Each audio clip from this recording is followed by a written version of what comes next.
Wait, before you scroll past this, understand what I'm about to tell you. 37 seconds. That's all it took. 37 seconds on live television for a routine Senate oversight hearing to turn into something no one in that room was prepared for. I was watching it as it happened. The hearing had been predictable. Budget oversight, procedural language, carefully rehearsed answers. The fictional FBI director, we'll call him Director Hale, sat straight back behind the witness table, navy suit, expression controlled. Two attorneys behind him, whispering occasionally, sliding him notes. For months, Hale had repeated the same line to Congress, to reporters, to the public. There is no reliable information. He said it calmly. He said it confidently. He said it like a man who knew the record was clean. Then Representative Carter, a lawmaker from Hale's own party, asked about internal witness interview forms. Not a dramatic question, not accusatory, just procedural. Director Hale, were the internal interview records reviewed as part of your assessment? Hale didn't hesitate.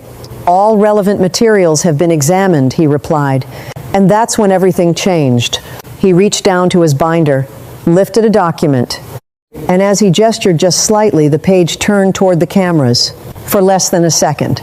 But it was enough. Agency letterhead at the top, case reference beneath it, and below that, a numbered list, 47 lines, 47 names. You could see the shift in real time. Hale froze, not dramatically, but subtly. His eyes flickered toward the monitors. One of the attorneys behind him leaned forward abruptly. The page lowered too slowly. The camera had already captured it. Inside the chamber, most people didn't react immediately. It wasn't obvious in the moment.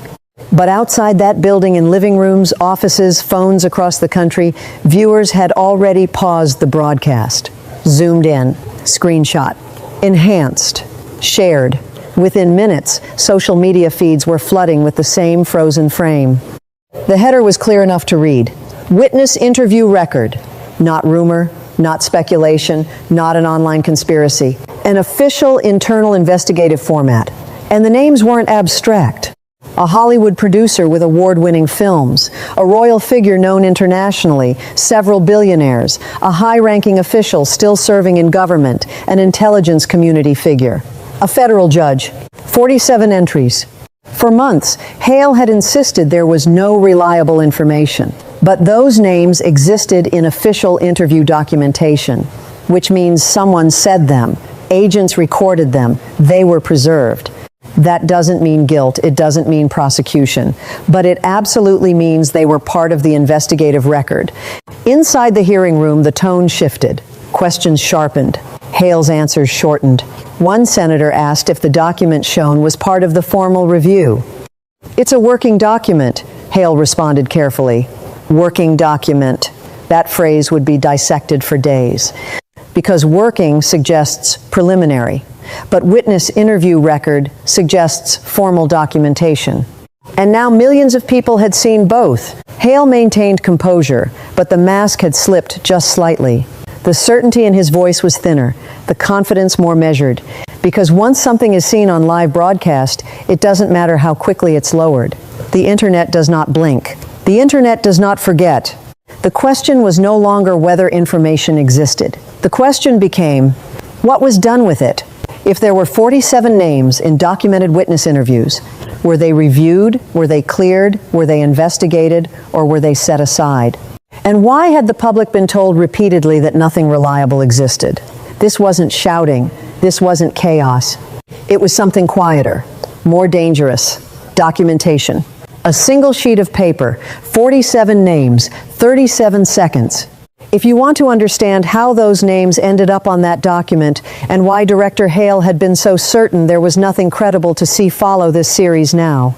Because in part 2, I'm going to explain what those internal interview forms actually are, how they're handled inside federal agencies, and why the existence of that page changes the entire conversation.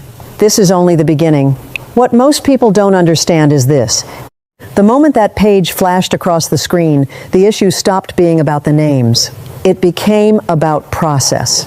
Because in any federal investigation, documentation is everything.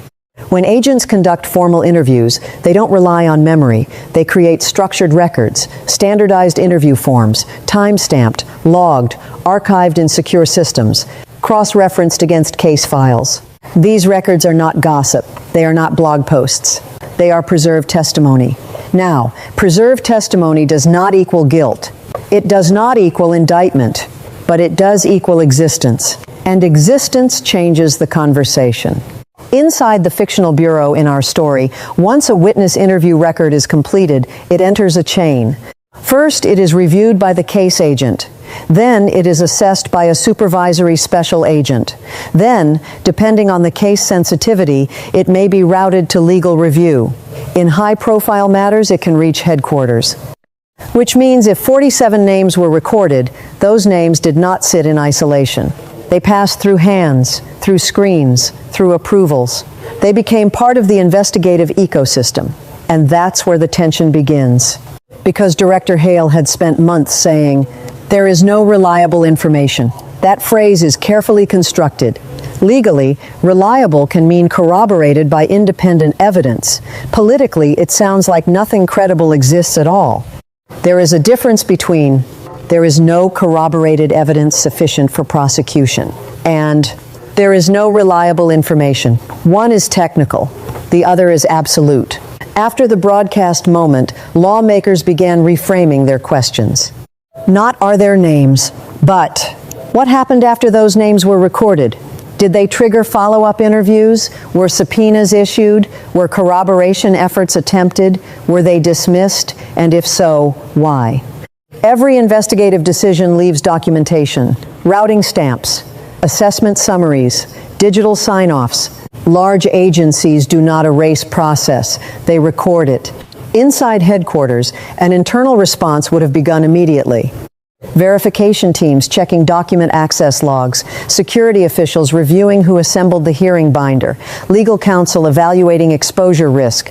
Because the danger wasn't just reputational, it was procedural. If the document was authentic, and if the names were documented, then the public narrative of "nothing reliable exists" would now require clarification. And clarification requires explanation. During the second half of the hearing, Director Hale's language shifted subtly. He stopped using the word "nothing." He began saying, "All information is evaluated under evidentiary standards." That is a safer phrase. It suggests review without admitting outcome, and outcomes matter. In high-profile investigations, internal review boards often assess whether materials remain restricted or move toward disclosure. These boards consider privacy, due process, reputational harm, and legal sufficiency. If the document Hale showed had ever been reviewed by such a board, there would be a record of that review. If it had been escalated, there would be timestamps. If it had been downgraded or restricted, there would be authorization trails. And timing is everything, because the public now knows when the document was seen. The public does not yet know when it was last evaluated. Was it recent? Was its status changed? Was it pulled back from release? Or was it simply archived without action? Those are administrative questions. But administrative questions can be more powerful than accusations, because accusations can be denied. Paper trails cannot. The focus inside the chamber was no longer outrage. It was procedure, and procedure is harder to spin. Once the existence of documentation is established, the next question becomes unavoidable. Who signed off on it? Once the question shifts from "do the names exist" to "who signed off on them," the pressure changes entirely. Because inside any large federal agency, nothing significant happens without documentation of decision-making. In our fictional scenario, when a high-profile investigative file reaches headquarters, it doesn't sit untouched. It moves. Through internal routing systems, through review panels, through legal advisement. Every movement leaves a trail. And when something controversial surfaces publicly, especially something that millions of people just saw on live broadcast, the first thing internal leadership does is reconstruct that trail. Who accessed the file last? When was it printed? Who authorized its inclusion in a hearing binder? What classification label was attached at the time? Those questions are not political. They are operational. And operational questions lead to uncomfortable answers. Because if the 47 names were part of official witness interview records, they had to be categorized. In high-sensitivity cases, investigative materials are often assigned handling codes, not dramatic ones, administrative ones, indicators that determine whether a file can be disclosed, redacted, restricted, or escalated. If Hale's document carried any type of restricted handling designation, that means someone made that call. And handling designations don't assign themselves. They require review, which means somewhere inside the Bureau, someone or several people assessed those names and determined how they would be treated. Investigate further, archive, dismiss, restrict. Each option generates documentation. The public doesn't see that paperwork, but it exists. That's why during the latter half of the hearing, the tone shifted again. Representative Carter leaned forward. Director Hale, he said evenly, were any internal review decisions made regarding those interview records? Hale paused. They were evaluated in accordance with standard evidentiary thresholds. Again, careful language. Evaluated does not mean acted upon. Thresholds do not mean prosecution. Standard does not mean transparent. The room understood that, because the real question was no longer about the existence of the names. It was about accountability for decisions. If a review panel examined those records, who was on that panel? If a recommendation was made, who approved it? If a file was downgraded or restricted, whose authorization is attached? Large institutions function on hierarchy. Hierarchy produces signatures, and signatures create responsibility. Inside the fictional bureau, an internal review board would likely include senior case supervisors, legal advisors, records management officials, possibly the director's office for high-profile matters. If the matter involved politically sensitive individuals, real or perceived, the review process would be even more carefully documented. Which brings us to timing, because timing often reveals more than content. If the document Hale briefly displayed had been recently reviewed or reclassified, there would be a timestamp. If it had been marked for potential disclosure and then reversed, there would be a notation. If it had remained archived without action, that too would be recorded. The public doesn't know the answers yet, but the agency does, and that's why Hale's composure during the final stretch of questioning felt strained, not because of what was seen, but because of what might now be requested. Subpoenas, internal audit logs, classification histories, review board minutes.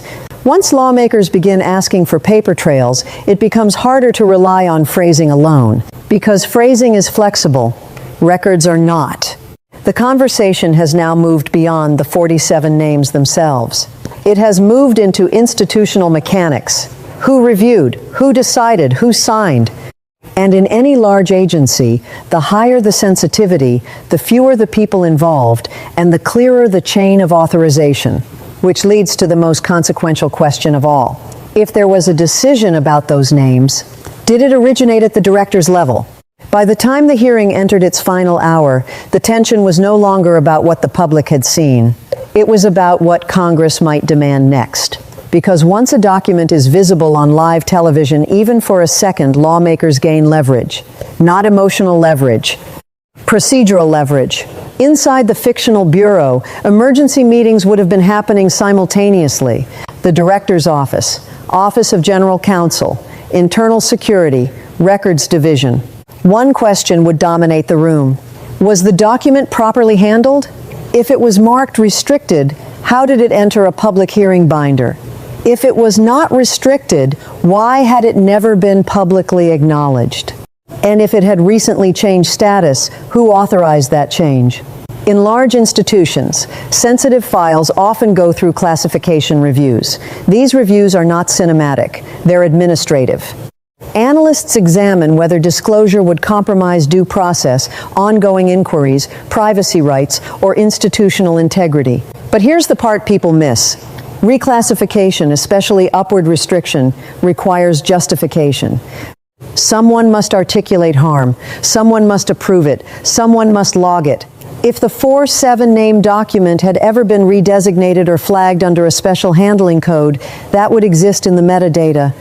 Time, date, user ID, Authorization chain. That's not speculation. That's how systems are built.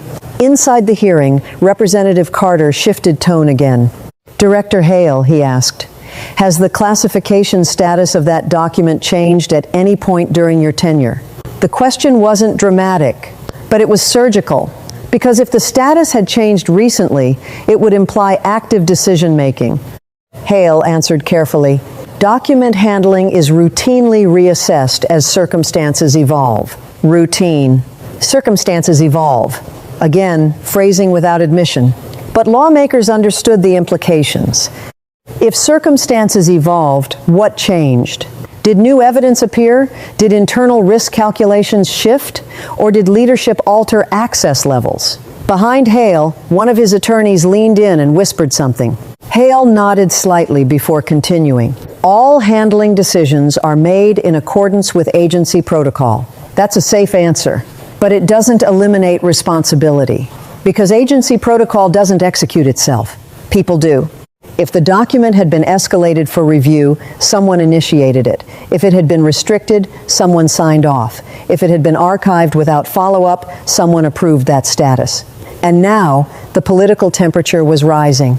Not because the names were shocking, but because documentation implies choice, and choice implies accountability.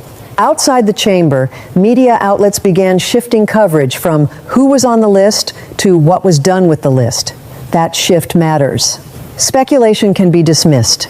Administrative records cannot, because once Congress formally requests audit logs, review board recommendations, authorization memos, classification histories, the Bureau must respond, and responses must be documented. By the end of the session, Hale's language had changed again. He stopped saying no reliable information. He began saying, all information is subject to ongoing assessment. That is a retreat from certainty, because certainty becomes dangerous when documentation is visible. The chamber adjourned without fireworks. No shouting, no dramatic exits, just quiet procedural closure. But the real story wasn't the hearing. It was what would happen next. Internal reviews, congressional letters, formal requests for document trails. Because if there was a decision regarding those 47 names, someone made it. And in any structured institution, decisions at that level don't disappear. They sit in systems, waiting to be examined. By the time the hearing ended, the story had already moved beyond the chamber. It wasn't about shock anymore. It wasn't even about the names. It was about structure. Because when a document surfaces in a public setting, even for 37 seconds, institutions don't collapse. They tighten. Inside the fictional bureau, parallel reviews would now be underway. Compliance teams examining access logs, records officers reviewing classification history, legal advisors preparing responses to congressional inquiries. The focus would not be dramatic. It would be methodical. Who accessed the file? When was it printed? Was it marked restricted at the time? Was its status ever changed? Who authorized any such change? And those questions lead to something more powerful than headlines. They lead to documentation. The public often imagines cover-ups as loud conspiracies. In reality, institutional decisions are quiet, administrative, logged, time-stamped, approved. If the 47 names were recorded in formal witness interview records, then there are review entries tied to those records. If there were decisions made regarding those entries, there are authorization chains. If there were classification adjustments, there are metadata trails. That is how systems function. And systems don't rely on memory. They rely on logs. As media coverage expanded, the conversation matured. Legal analysts explained the difference between recorded testimony, investigative sufficiency, prosecutorial threshold. Recording a name is not accusation. Reviewing a name is not indictment. But documenting a name creates obligation. It requires evaluation. It requires explanation. And when the public sees documentation exist while being told nothing credible exists, trust becomes the central issue. Director Hale issued a statement later that evening. The document referenced in today's hearing is part of an ongoing evaluative process. No conclusions should be drawn from incomplete materials. Carefully worded, technically defensible, strategically narrow. But it didn't erase what millions had already seen. The shift had already happened. The debate was no longer emotional. It was procedural. Congress began drafting formal requests.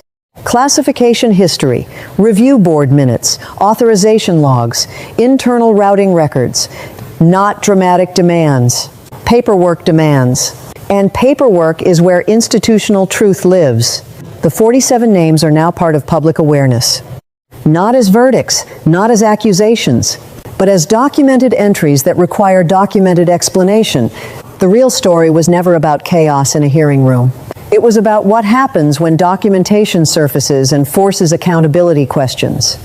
Because in structured systems, visibility creates pressure, and pressure produces audits. This story isn't about a mistake. It's about what institutions do when process becomes public. If you want to follow what happens next, how internal reviews respond, how congressional oversight works in real time, and what accountability actually looks like inside federal systems, subscribe and stay with this series. We're just getting started.